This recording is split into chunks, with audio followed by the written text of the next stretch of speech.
My dear friends and professionalists, I am Uday Singh Advocate speaking. ನೀವೆಲ್ಲರೂ ಸಹ ನನ್ನ channel ಅನ್ನು ನೋಡ್ತಾ ಇದ್ದೀರಾ ಅಂತ ನಾನು ಅಂದ್ಕೊಂಡಿದ್ದೀನಿ.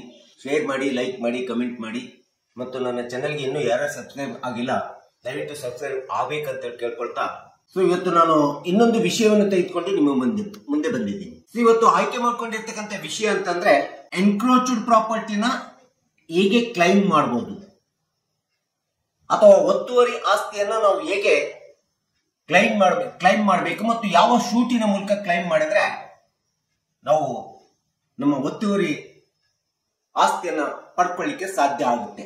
ಈ ಒಂದು ವಿಷಯದ ಬಗ್ಗೆ ಈ ವಿಡಿಯೋ ಮೂಲಕ ನಾನು ಒಂದಿಷ್ಟು ತಿಳಿಸಲಿಕ್ಕೆ ಪ್ರಯತ್ನವನ್ನು ಮಾಡ್ತಾ ಇದ್ದೀನಿ.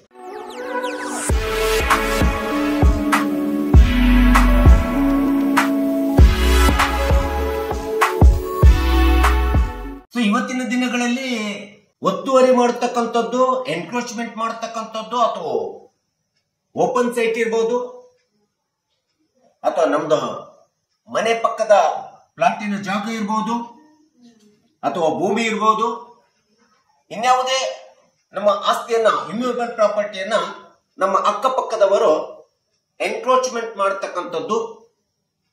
ಅದು ಪ್ಲಾಟ್ ಇದ್ರೆ 2 ಫೂಟ್ 3 ಫೂಟ್ ಅಥವಾ ಭೂಮಿ ಇದ್ರೆ 2 ಗುಂಟೆ 4 ಗುಂಟೆ ಅಥವಾ 1 ಎಕರೆ ಅಥವಾ ನಮ್ಮ ಆಸ್ತಿನೇ ಇಮ್ಯೂಬಲ್ ಪ್ರಾಪರ್ಟಿನೇ ಒತ್ತುವರಿ ಮಾಡ್ಕೊಂಡ್ಬಿಟ್ಟಿದ್ದಾರೆ ಅಥವಾ ತೆಗೆದುಕೊಂಡು ಬಿಟ್ಟಿದ್ದಾರೆ ಎಂಬತಕ್ಕಂತ ಸಮಸ್ಯೆಗಳು ಇವತ್ತು ಸಹಜವಾಗಿ ಪಕ್ಷಕಾರರಲ್ಲಿ ಮತ್ತು ಸಾರ್ವಜನಿಕರಲ್ಲಿ ಉಂಟಾಗಿರ್ತಕ್ಕಂಥದ್ದು ನಾವು ನೋಡ್ತಾ ಇದ್ದೀವಿ. ಈ ರೀತಿಯಾದಂತ ಒತ್ತುವರಿ ಜಾಗವನ್ನ ಅಥವಾ ಮನೆಯನ್ನ ಅಥವಾ ಪ್ರಾಪರ್ಟಿಯನ್ನ ತೆರವುಗೊಳಿಸಿಕೊಂಡು ಅದನ್ನ ಮತ್ತೆ ಪುನಃ ನಮ್ಮ ಪ್ರಾಪರ್ಟಿಯಾಗಿ ನಮ್ಮ ಆಸ್ತಿಗೆ ಕ್ಲೈಮ್ ಮಾಡಬೇಕಾದ್ರೆ ಮೊಟ್ಟ ಮೊದಲನೇದಾಗಿ ಹಾಕಬೇಕಾಗಿರ್ತಕ್ಕಂಥ ದಾವೆ ಅಂತಂದ್ರೆ ತುಂಬಾ ಅವಶ್ಯಕವಾದಂತ ದಾವೆ ಅಂದ್ರೆ ಟೈಟಲ್ ಡಿಕ್ಲರೇಷನ್ ದಾವೆಯನ್ನು ಹಾಕಬೇಕು. ಯಾಕೆಂದ್ರೆ ಒತ್ತುವರಿಯಾದಂತ ಜಾಗವನ್ನ ಆಸ್ತಿಯನ್ನ ನಮ್ಮದಾಗಿಸಿಕೊಳ್ಬೇಕಾದ್ರೆ ನ್ಯಾಯಾಲಯದೊಳಗಡೆ ನಾವು ದಾವೆಯನ್ನು ಹೂಡಬೇಕಾದ್ರೆ ಯಾವ ದಾವೆ ಹೂಡಬೇಕು ಅಂತೇಳಿ ನಾವು ಪಕ್ಷಕಾರರಿಗೆ ತಿಳಿಯೋದಿಲ್ಲ, ಪಕ್ಷಕಾರರು ಅರ್ಥ ಮಾಡ್ಕೊಳ್ಳಿಕ್ಕೆ ಸಾಧ್ಯವಿಲ್ಲ. ಅಂತ ಸಂದರ್ಭದಲ್ಲಿ ಟೈಟಲ್ ಡಿಕ್ಲರೇಷನ್ ದಾವೆಯ ಅಡಿಯಲ್ಲಿ ನಾವು ಪ್ರೇಯರ್ ಅನ್ನು ಕೇಳ್ಕೊಂಡಂತ ಸಂದರ್ಭದಲ್ಲಿ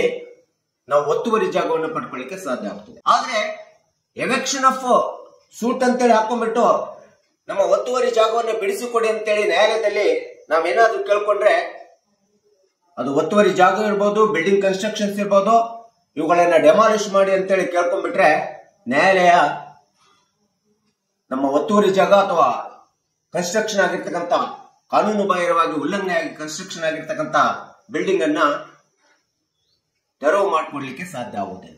ಯಾಕೆಂದ್ರೆ ನಾವು ಟೈಟಲ್ ಡಿಕ್ಲರೇಷನ್ ಶೂಟ್ ಅನ್ನು ಹಾಕೊಂಡು ಆ ಜಾಗಕ್ಕೆ, ಆ ಬಿಲ್ಡಿಂಗಿಗೆ, ಆ ಭೂಮಿಗೆ, ಇಮ್ಯೂಬಲ್ ಪ್ರಾಪರ್ಟಿಗೆ ನಾವೇ ಮಾಲೀಕರು ಅಂತೇಳಿ ಮೊಟ್ಟ ಮೊದಲು ನಾವು ಸಾಬೀತುಪಡಿಸಬೇಕಾಗುತ್ತೆ. ಉದಾಹರಣೆಗೆ ಸರ್ವೆ ನಂಬರ್ 155 ಇದೆ, ಅದು ನಮ್ಮ ಮಾಲೀಕತ್ವದ ಭೂಮಿ. ಅದೇ ನಮ್ಮ ಬಗಲಲ್ಲಿ ಸರ್ವೆ ನಂಬರ್ 156 ಭೂಮಿಯ ಮಾಲೀಕರಿದ್ದಾರೆ.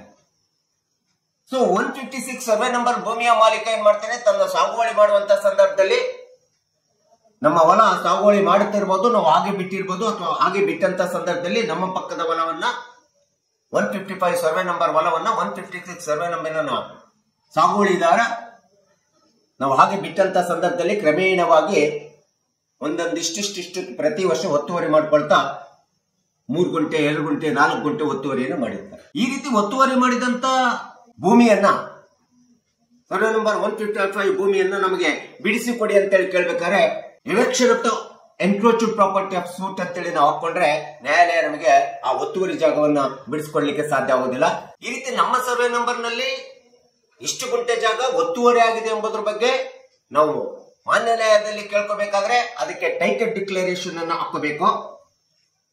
ಟೈಟಲ್ ಡಿಕ್ಲರೇಷನ್ ದಾವೆ ಮತ್ತು ಪರ್ಮನೆಂಟ್ ಇಂಜಂಕ್ಷನ್ ದಾವೆ ಹಾಕೊಂಡಾಗ ಆ ದಾವೆ ಒಳಗಡೆ ನಮ್ಮ ಒತ್ತುವರಿ ಜಾಗವನ್ನ ಬಿಡಿಸಿಕೊಡಿ ಅಂತೇಳಿ ನಾವು ಪ್ರೇಯರ್ ಮಾಡ್ಕೊಂಡಂತ ಸಂದರ್ಭದಲ್ಲಿ ಮಾನ್ಯ ನ್ಯಾಯಾಲಯ ಬಿಡಿಸಿಕೊಡ್ಲಿಕ್ಕೆ ಒಂದು ಕಾನೂನುಬದ್ಧವಾದಂತ ದಾವೆ ಅಂತೇಳಿ ನಾವು ಡಿಕ್ಲರೇಷನ್ ಅನ್ನು ಹೇಳಬೇಕಾಗುತ್ತೆ. ಈ ರೀತಿ ಡಿಕ್ಲರೇಷನ್ ಮತ್ತು ಪರ್ಮನೆಂಟ್ ಇಂಜಂಕ್ಷನ್ ಹಾಕೊಂಡಂತ ಸಂದರ್ಭದಲ್ಲಿ ಆ ಒಂದು ದಾವೆಗೆ ಬೇಕಾದಂತ ನಾವೇ ಮಾಲೀಕರು ಎಂಬತಕ್ಕಂಥದ್ಕೆ ಒತ್ತುವರಿ ಆದಂತ ಜಾಗ ನಮ್ಮದೇ ಎಂಬತಕ್ಕಂಥದ್ದು ತೋರಿಸಬೇಕಾದ್ರೆ ಅದಕ್ಕೆ ಬೇಕಾದಂತ ಎಲ್ಲಾ ದಾಖಲೆಗಳು ನಮ್ಮ ಮಾಲೀಕತ್ವದ ದಾಖಲೆಗಳಾಗಿರ್ತಕ್ಕಂಥ ROR ಇರ್ಬೋದು, ಪಾಣಿ ಪತ್ರಿಕೆ ಇರ್ಬೋದು, ಮ್ಯೂಟೇಷನ್ ರೆಕಾರ್ಡ್ ಇರ್ಬೋದು ಮತ್ತು ಟ್ಯಾಕ್ಸ್ ಪೇಯ್ಡ್ ರೆಸಿಪ್ಟ್ ಇರ್ಬೋದು ಮತ್ತು ನಕ್ಷೆ ಇರ್ಬೋದು, ಸರ್ವೆ ಮೆಜರ್ಮೆಂಟ್ ಅದ್ಭುತವಾಗಿರ್ತಕ್ಕಂಥ ನಕ್ಷೆ ಇರ್ಬೋದು ಮತ್ತು ಟ್ರಾನ್ಸ್ಫರ್ ಪ್ರಾಪರ್ಟಿ ಆಕ್ಟ್ ಪ್ರಕಾರ ನಾವು ಆ ಒತ್ತುವರಿಯಾದಂತ ಭೂಮಿಗೆ ಜಾಗಕ್ಕೆ ನಾವೇ ಮಾಲೀಕರನ್ನಲಿಕ್ಕೆ ಆ ಒಂದು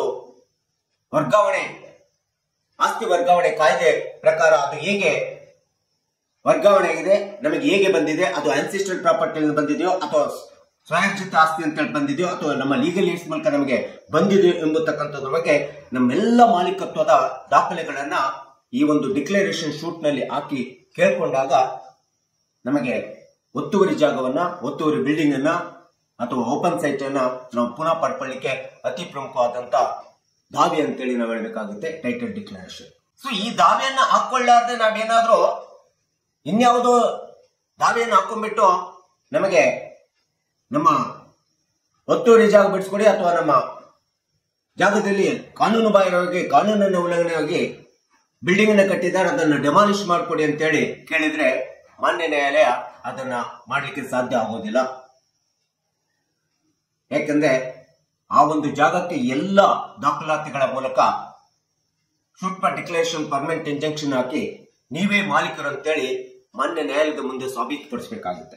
ಇಲ್ಲವಾದರೆ ಬರೀ ಒಂದು ನಮ್ಮ ಜಾಗ ಉಲ್ಲಂಘನೆ ಆಗಿದೆ, ಕಾನೂನು ಬಾಹಿರವಾಗಿ ಕಾನೂನು ಬಾಹಿರವಾಗಿ ಅವರು ನಮ್ಮ ಜಾಗದಲ್ಲಿ ಬಿಲ್ಡಿಂಗ್ ಅನ್ನು ಕಟ್ಕೊಂಡಿದ್ದಾರೆ, ಅದನ್ನ ಬಿಡಿಸಿಕೊಡಿ ಅಂತಂದ್ರೆ ನೀವು ಹಾಕಿಕೊಳ್ಳುವಂತ ದಾವೆ, ಕೇಳುವಂತ ಪ್ರೇಯರು ಮಾನ್ಯ ನ್ಯಾಯಾಲಯದೊಳಗಡೆ ಕೇಳುವಂತದ್ದು ಸರಿ ಅಲ್ಲ, ಅದು ಸರಿಯಾದ ದಾವೆ ಆಗೋದಿಲ್ಲ. ಒತ್ತುವರಿಯಾದಂತ ಜಾಗವನ್ನು ಮರಳಿ ನೀವು ಪಡೆಯಲಿಕ್ಕೆ ಕೆಲವೊಂದು ಸಂದರ್ಭದಲ್ಲಿ ಆ ಜಾಗಕ್ಕೆ ನಮ್ಮದೇ ಮಾಲೀಕತ್ವ ಇರ್ತದೆ, ನಮ್ಮದೇ ಎಲ್ಲ ಮಾಲೀಕತ್ವದ ದಾಖಲೆಗಳು ಇರ್ತವೆ, ನಾವೇ ಮಾಲೀಕರಾಗಿರ್ತೀವಿ ಅಥವಾ ನಮ್ಮ ಪೂರ್ವಜರ ಆಸ್ತಿ ಆಗಿರ್ತದೆ ಅಥವಾ ನಾವು ಗಳಿಸಿದ ಆಸ್ತಿನ ನಾವು ನೋಡಲಾರದೆ ಇದ್ದಂತ ಸಂದರ್ಭದಲ್ಲಿ ಇಂಥ ಒಂದು ನಮ್ಮ ಮಾಲೀಕತ್ವದ ಆಸ್ತಿಯನ್ನ ಕಾನೂನು ಬಾಹಿರವಾಗಿ ಕಾನೂನು ಉಲ್ಲಂಘನೆಯಿಂದ, ದೌರ್ಜನ್ಯದಿಂದ, ರಾಜಕೀಯದ ಪ್ರಭಾವದಿಂದ ನಿಮ್ಮ ಮಾಲೀಕತ್ವದ ಆಸ್ತಿಯನ್ನ ಬೇರೆಯವರು ಕಬಳಿಸಿಕೊಳ್ತಾರೆ. ಅಥವಾ ಒತ್ತುವರಿ ಮಾಡ್ಕೊಂಡಿರ್ತಾರೆ ಅಥವಾ ಅತಿಕ್ರಮಣ ಮಾಡ್ಕೊಂಡು ಪಡ್ಕೊಂಡಿರ್ತಾರೆ. ಅಂತ ಸಂದರ್ಭದಲ್ಲೂ ಸಹ ನೀವು ಮೊಟ್ಟ ಮೊದಲನೇದಾಗಿ ನಿಮ್ಮ ಆಸ್ತಿಯ ಮಾಲೀಕತ್ವನ್ನ ನೀವು ಡಿಕ್ಲರೇಷನ್ ಶೂಟ್ ಪ್ರಕಾರ ಸಾಬೀತುಪಡಿಸಬೇಕಾಗುತ್ತೆ. ಆಗ ಮಾತ್ರ ನಿಮ್ಮ ಎನ್ಕ್ರೋಚ್ಡ್ ಪ್ರಾಪರ್ಟಿಯನ್ನ ನೀವು ಮರಳಿ ಪಡೆಯಲಿಕ್ಕೆ ಸಾಧ್ಯ. ಸೊ ಹೀಗಾಗಿ ಯಾವುದೇ ಎನ್ಕ್ರೋಚ್ಡ್ ಪ್ರಾಪರ್ಟಿ ಆಗಲಿ ಇನ್ಯಾವುದೇ ವಿಧವಾದಂತ ಪ್ರಾಪರ್ಟಿ ಮೇಲೆ ನಿಮ್ಮ ಮಾಲೀಕತ್ವದ ಮೇಲೆ ಬೇರೆಯವರು ಯಾರಾದರೂ ಅದನ್ನ ಸ್ವಾಧೀನಪಡಿಸಿಕೊಂಡಿದ್ರೆ ಅದನ್ನ ಮರಳಿ ನೀವು ಪಡ್ಕೋಬೇಕಂತಂದ್ರೆ ನೀವು ಹಾಕಿಕೊಳ್ಳಬೇಕಾಗಿರ್ತಕ್ಕಂಥ ಅತಿ ಪ್ರಮುಖವಾದಂತ ದಾವೆ ಅಂತಂದ್ರೆ title declaration and permanent injunction, suit for declaration permanent injunction ದಾವೆಯನ್ನು ಹಾಕಿಕೊಂಡಾಗ ಅದು ಕಾನೂನುಬದ್ಧ ದಾವೆ ಆಗ್ತದೆ. ಆಗ ಮಾನ್ಯ ನ್ಯಾಯಾಲಯವು ಸಹ ನಿಮ್ಮ ಎನ್ಕ್ರೋಚ್ಡ್ ಪ್ರಾಪರ್ಟಿಯನ್ನ ನಿಮಗೆ ಮರಳಿ ಕೊಡಿಸುವಂತ ಕಾನೂನುಬದ್ಧ ತೀರ್ಪನ್ನ ನಿರ್ಣಯವನ್ನ ತೆಗೆದುಕೊಳ್ಳಿಕ್ಕೆ ತುಂಬಾ ಅನುಕೂಲ ಆಗ್ತದೆ ಅಂತ ಹೇಳ್ತಾ ಈ ಒಂದು ಡಿಕ್ಲರೇಷನ್ ಶೂಟು ಎನ್ಕ್ರೋಚ್ಡ್ ಪ್ರಾಪರ್ಟಿಯನ್ನ ಪಡ್ಕೊಳ್ಳಿಕ್ಕೆ ತುಂಬಾ ಅವಶ್ಯಕವಾದಂತ ದಾವೆ ಅಂತ ಹೇಳ್ತಾ ಈ ಒಂದು ವಿಡಿಯೋ ಮೂಲಕ ಹೇಗೆ ನಾವು ಒತ್ತುವರಿ ಜಾಗವನ್ನು ಮರಳಿ ಪಡ್ಕೋಬೇಕೆಂಬುದರ ಬಗ್ಗೆ ನಾನು ಸಂಕ್ಷಿಪ್ತವಾಗಿ ವಿವರಣೆಯನ್ನು ಕೊಟ್ಟಿದ್ದೀನಿ. ನನ್ನ ವಿಡಿಯೋ ಇಷ್ಟ ಆಗಿದ್ರೆ ಶೇರ್ ಮಾಡಿ, ಲೈಕ್ ಮಾಡಿ, ಕಮೆಂಟ್ ಮಾಡಿ ಮತ್ತು ಸಬ್ಸ್ಕ್ರೈಬ್ ಆಗೋದನ್ನ ಮರಿಬೇಡಿ ಅಂತ ಹೇಳ್ತಾ ಇವತ್ತಿನ ವಿಷಯಕ್ಕೆ ವಿರಾಮವನ್ನು ಹೇಳ್ತೀನಿ. ನಾನು ಇನ್ನೊಂದು ವಿಷಯವನ್ನು ತೆಗೆದುಕೊಂಡು ನಿಮ್ಮ ಮುಂದೆ ಬರ್ತೀನಿ. ಜೈ ಹಿಂದ್, ಜೈ ಕರ್ನಾಟಕ.